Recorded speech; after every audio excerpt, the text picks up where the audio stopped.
UP विधानसभा आम चुनाव के बीएसपी की उम्मीद के विपरीत जो नतीजे आए हैं तो उससे घबराकर व निराश होकर पार्टी के लोगों को कतई भी टूटना नहीं है, बल्कि उसके सही कारणों को समझकर व उनसे बहुत कुछ सबक सीखकर अब हमें अपनी पार्टी व मूवमेंट को फिर से आगे बढ़ाना है।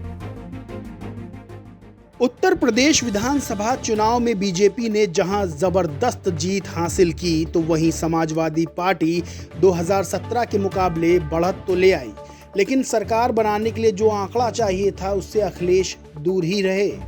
लेकिन इस विधानसभा चुनाव में सबसे ज्यादा खराब स्थिति बीएसपी की रही, जो सिर्फ एक सीट पर ही जीत दर्ज कर सकी।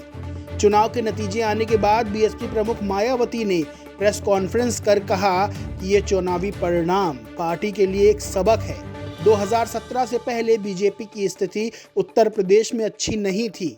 इसी तरह कांग्रेस भी बुरे दौर से गुजर रही है। यूपी चुनाव के परिणाम हमारे लिए प्रयास जारी रखने का एक सबक है। यूपी का वर्तमान चुनाव परिणाम बीएसपी के करोड़ों लोगों की रात दिन की कड़ी तन मन धन की मेहनत का ये वाजिब फल कतई नहीं है। फिर भी बाबा साहब के अनुयायी पार्टी होने के नाते इस पार्टी के लोगों को अपनी हिम्मत कतई नहीं हारना है, बल्कि पत्थर काट कर रास्ता बनाने का अपना प्रयास व संघर्ष हर हाल में आजीवन जारी रखना है। जबकि ऐसे खराब राजनीतिक हालात बीजेपी ने भी देखे हैं, जब आज़ादी के बाद से काफ़ी लंबे समय तक देश में राज करने का मौका यहाँ की जनता ने इनको नहीं दिया था, बल्कि यूपी में भी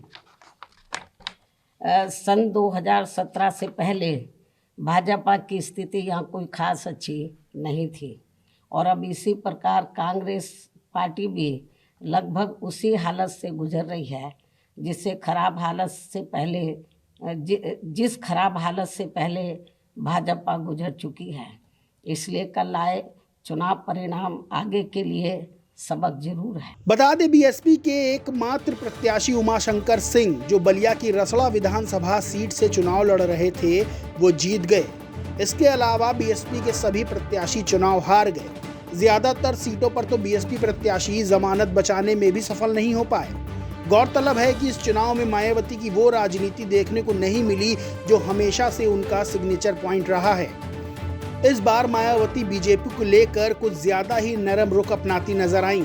खैर, चुनाव के नतीजे सामने आ गए हैं। बीएसपी को इन नतीजों में बड़ी हार का सामना करना पड़ा है, जो आने वाले समय में मायावती के लिए एक चुनौती की तरह सामने आएगा।